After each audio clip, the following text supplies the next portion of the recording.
السلام عليكم ورحمة الله وبركاته. ازيكم يا حبايبي؟ عاملين ايه؟ يا رب تكونوا بخير وفي صحة وفي احسن حال. سمنة سمنة نظيفة كده، يا ريت تكون بلدي او جاموسي. انواع دي حلوة جدا لما بتكون انواع نظيفة. للبسبوسة او اي حلويات بتدي نتيجة طبعا احسن. دي كوباية جوز هند ناعم، وكوباية سكر، اللي هي سكر اللي هو الحبيبات، وكان عندي نص كوباية سكر برضك ناعم. حطيتهم الاتنين على بعض، يعني مش هيفرق حاجة. ولو عندك سكر ناعم ممكن تحطي، لو عندك حبيبات ده او ده ينفع، مش هيقول لا. ذرة البيكنج باودر اهي، معلقة صغيرة خالص البيكنج باودر، وده نص لتر لبن حسب ما المقدار هياخد معانا ان شاء الله. دي البسبوسة سايبة من عند العطار، ده نص كيلو بسبوسة. نبدأ بالمقادير ان شاء الله معاكم على طول علشان ما نطولش الفيديو عليكم. نبدأ بسم الله. اللهم صل وسلم وبارك عليك يا حبيبي يا رسول الله. هنبدأ معاكم ان شاء الله كده على طول. بصراحة برضك البسبوسة لما السمنة بتاعتها بتبقى يعني مش كتيرة قوي ولا قليلة قوي، بس طبعا لما بتبقى يعني زيادة سنة بتبقى معاكم ان شاء الله. ونحط كوباية اللبن، المكونات دي كده كلها هنقلب ده كل ده كده مع بعض لحد بس ما السكر يدوب.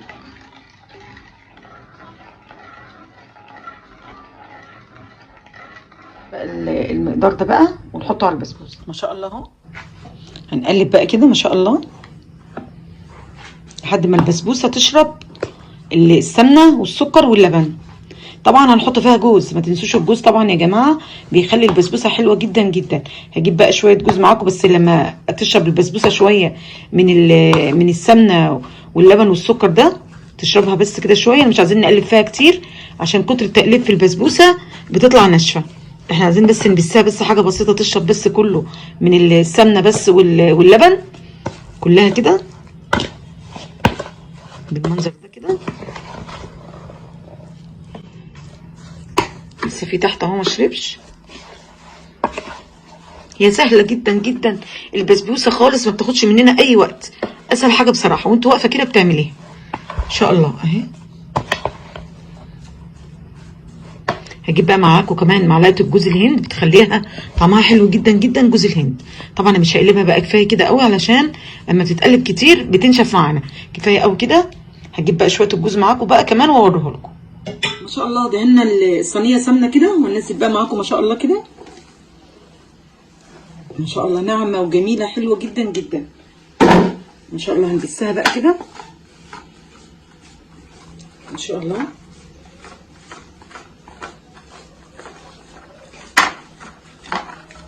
ايدينا تكون بردك معكوكه، ايدينا بردك تكون معكوكه سمنه كده عشان نعرف ايه نسويها كده حلو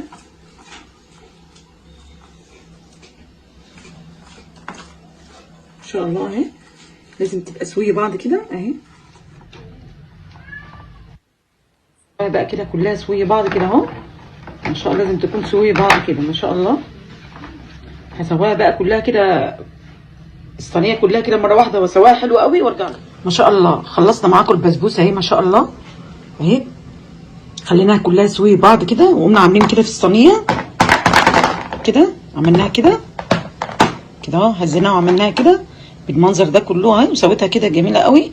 هنحطها بقى في الفرن، ونعمل معاكم العسل بقى بتاع البسبوسه على بال ما هي تطلع من الفرن. تعالى بقى نعمل مع بعض العسل بتاع البسبوسه، يلا بينا. اهم حاجه معلقه السمنه البلدي وهو العسل بعد ما يتقل كده، حاجه بسيطه.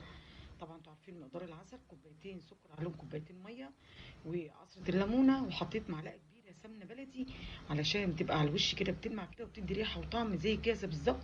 معلقه السمنه البلدي دي ما تنسيش التكايه دي، تخلي البسبوسه رايحه في حته تانيه خالص.